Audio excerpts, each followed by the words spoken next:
Hey guys, so we're out here in the garage today. We're gonna do a couple things on the Miata, but I did want to update you. I actually, Tyler and I bought a top mount manifold. It's perfect! We ended up getting the ISR Ramhorn from Shinjuku. We went up there, we asked if we could take a look at it, and they were like, yeah, sure. So we took dimensions and everything, and it looked like it would fit perfect, and then I think it does. Check this out. So here it is. And it's nice because the wastegate will sit very nice down here. And actually what we're going to do, instead of doing a screamer pipe, we're just going to wrap the pipe into the custom exhaust. That way it's not like freaking crazy loud. It is a T3 flange in a 44 mil wastegate V-band. This weekend we're going to try and hook up all the fuel lines and hook up the oil catch can. Maybe try and mock up the intercooler to make some brackets for that. And we've got the blow-off valve situation figured off. This is actually a pipe for like turboing your Miata. It should work just fine. I bought these off a guy on Craigslist back when we first started the project, and we're just going to use this piping to, we'll probably have to order more, but we're going to use what we have to save money. I have a Greddy blow-off valve. It's a Type RZ blow-off valve for this. I'm not really sure how it'll sound, but it'll work. I think I picked this up for like $50. So another one of my Craigslist finds. Alright, so what I'm gonna do now is try and put this power window harness in. We're gonna hook up some new wires to the speaker and run this part through the door and take the existing one out. So what I've done so far is take the door panel off. Super easy. There's a screw here that holds this on. And then if you have the armrest, there's 3 screws holding the armrest on. And then all you have to do is take all these clips out from around. And then obviously pop your speaker cover off first if you have one. And then the top part just slides right up. Very easy. And then to get to these wires, I just had to take my speaker off, and this is how I ran it originally, and I tucked it through here, which we're gonna go ahead and pop this cover off in order to get the new one through and the old ones out. So let's go ahead and do that. Basically I don't have this in my car because my car originally had manual windows, and I converted them to power windows.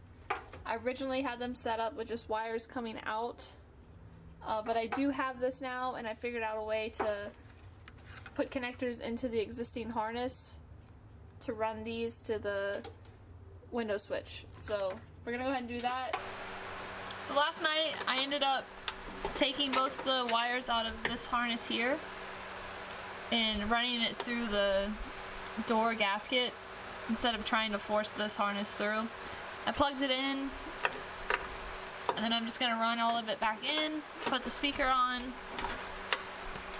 I've already hooked this back up. I just have to put this gasket back on here, which is kind of a pain in the ass, but I might just take it out and put it on and then push it in. So alright, so now that we have this all in here, we just have to put everything in place. This goes in this hole here, but I can't really pop it in, so I'll have to get Tyler's strength to do that. This one sits down there, but I think my clip is broken, and this one goes over on the side, but as well the other clip was broken in there, so can't really fix that. But so that's pretty much it. I just have to install my speaker and the door panel and everything once I get all that in, and that's done.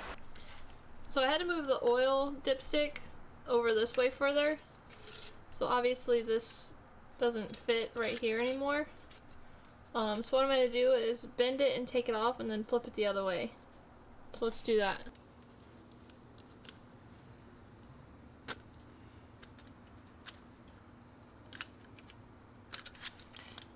I'm just gonna spread it open wide enough that I can flip it around like this, and that way we can put it right in this hole.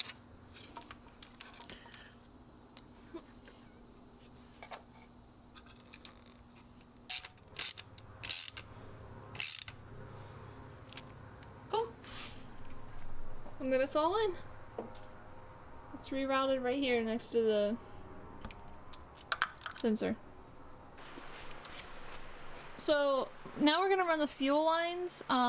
We did find out that the front is the return fuel line, and then the back one here is the front feed. So this one is going to hook up to this feed here on the SR fuel line. And what we did was ran this down and under the manifold and out right here. So it like pretty much just directly fits there, which is fantastic. And then we are going to run this line to the fuel pressure regulator, and then from the fuel pressure regulator back to the feed here.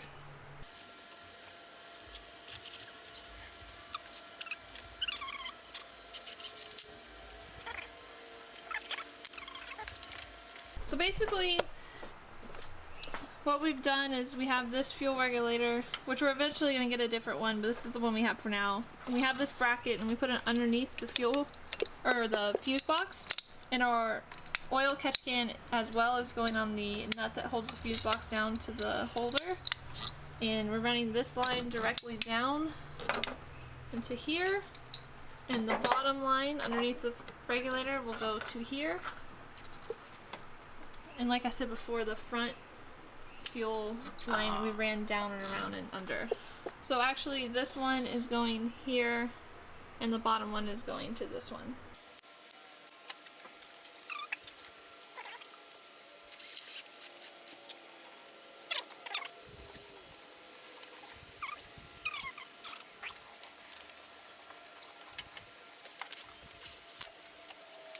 So it looks like this.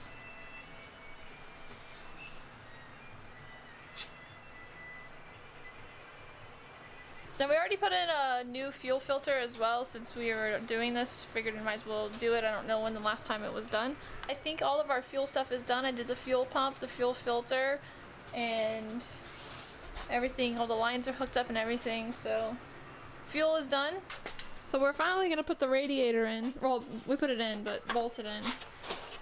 I found some, I can't find the radiator screws or the bolts. For somebody that's very organized, I'm sure do lose a lot of stuff. We know as soon as this is bolted up tomorrow, we're gonna find it. Oh yeah. So literally, all the radiator does is just slip in on the sides, and then you bolt it. There's two bolts, one on each side in the front here. Right here, and then on the other side, same thing. Still gotta hook up the radiator fans. Tyler's gonna go ahead and cut this off here. Basically we're just gonna lop this whole piece off right there. We're just gonna bolt it up with 3 bolts instead of 4 because this is just in the way. As you can tell, it's hitting here, and then the other piece it hits here, so you can't actually put it down all the way. So we're gonna cut it.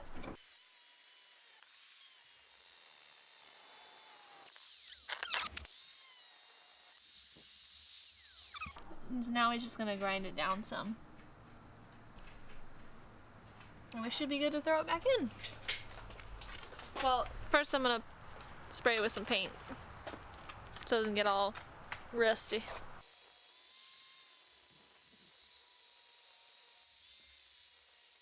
I'm gonna just put a little coat of black paint on it because that's the only color I have. Oh yeah, no problems at all, guys. It's not even near touching the rack there. Like, it's kind of hard to see, but here, I'm gonna, right there, that little piece is actually behind it, but now that we chopped that off, there's plenty of clearance. Yeah, because it used to sit literally right here, and it would sit on this, and then once we took the AC compressor off this octagon, it wouldn't let it go down. So there's absolutely no issues there. Now I just gotta put this bolt in. That's what it's looking like. Looks good, everything clears, super happy about that. Can't complain. Also, as you can see, this manifold clears the AC compressor, and it will clear the lines as well, so that's perfect. It's exactly what we wanted. I think it's gonna work out really good. So I was curious, and I wanted to know the weight difference between the stock manifold and then the new ISR Ramhorn top mount. This one's basically almost 12 pounds. Yeah, it's that's slowly falling. Yeah, that's not really set up. So this one's like 11.82 pounds, so almost 12 pounds. This one's almost 18, and it weighed at 17.94, I think. So you got a 6 pound difference. I don't think that's terrible considering how much bigger this is. Yeah, the tubing's a lot thicker, and I feel like just in the long run, it's not that this one's not going to last a long time, but from the quality of what it looks like on this, this is going to last. So I thought you guys might be curious to know the weight difference. I have a scale, so I figured why not? Let's figure it out. Alright guys, well my battery's about to die, so I think that's it. We're gonna call it for tonight. If you're new to the channel, subscribe for more content on the SR20. We have a lot of stuff going on. Hopefully soon we'll get it started and over to the custom exhaust shop to get done fully. Yeah, so later guys.